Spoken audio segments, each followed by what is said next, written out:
नमस्कार दोस्तों, मैं हूं संजय सैनी और आपका स्वागत करता हूं हमारे YouTube channel only Sanjay news में। साल 1980 में घटित महादेव से जुड़ी एक ऐसी सच्ची घटना जिसमें महादेव अपने भक्त के लिए स्वयं अदालत में पहुंच गए।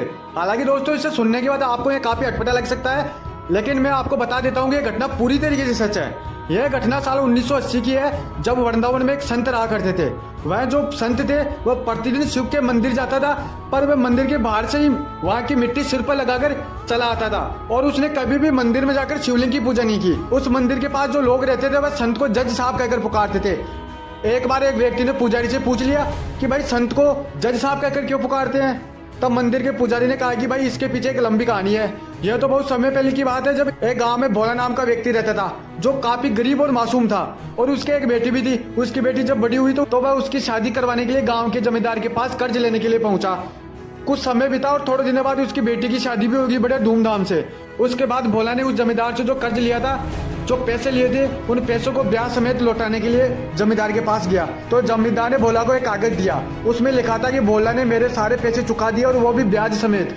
तब जमींदार ने कहा कि भोला ये लो, ये कागज को पूरा देख लो और इसमें जो भी शर्तें हैं सारी अच्छी तरीके से पढ़ लो। इसमें जो लिखा है तुम सही तरीके से पढ़ लो। जमींदार की बातें सुनकर भोला ने कहा कि जो लिखा है भाई, जो लिखा है, मैंने तो भोलेनाथ पे सब कुछ छोड़ रखा है। और वह जो व्यक्ति था भोला, वह इतना भोला था कि उसने जब कहा कि मैंने सब कुछ भोलेनाथ पे छोड़ रखा है, तो भाई जमींदार को लालच आ गया फिर, और उसने धोखे से कागज ही बदल दिया।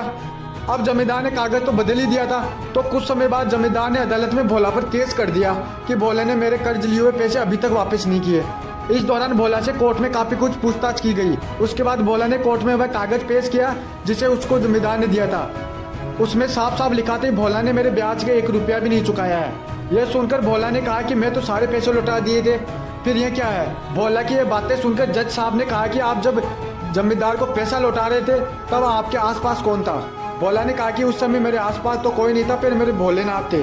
भोला की ये सब बातें सुनकर पहले तो जज साहब को हंसी आई, फिर जज साहब ने गवाही के लिए भोलेनाथ को चिट्ठी लिख डाली। उस दिन की कार्रवाई खत्म होती है और दूसरे दिन अदालत में एक बूढ़ा व्यक्ति पहुंचता है गवाही देने के लिए, जिसके गले में रुद्राक्ष की माला थी, उसके सिर पर भस्म का टिक्का लगा हुआ था। उसने कोर्ट में गवाही दी कि भोला बिल्कुल बेकसूर है। उसके बाद बूढ़े आदमी ने जो कहा उसको सुनने के बाद तो जमींदार भी दंग रह गया कि भाई ये कैसे संभव हो सकता है। बूढ़े आदमी ने कहा कि जज साहब आपको सबूत चाहिए ना, तो सबूत जमींदार के कबाड़ में फाइल नंबर 12 में सारे सबूत मौजूद है। जब इसका पता लगाया गया तो सारे सबूत सच साबित हुए। यह बात सुनकर वहाँ पर मौजूद लोगों को आश्चर्य हुआ।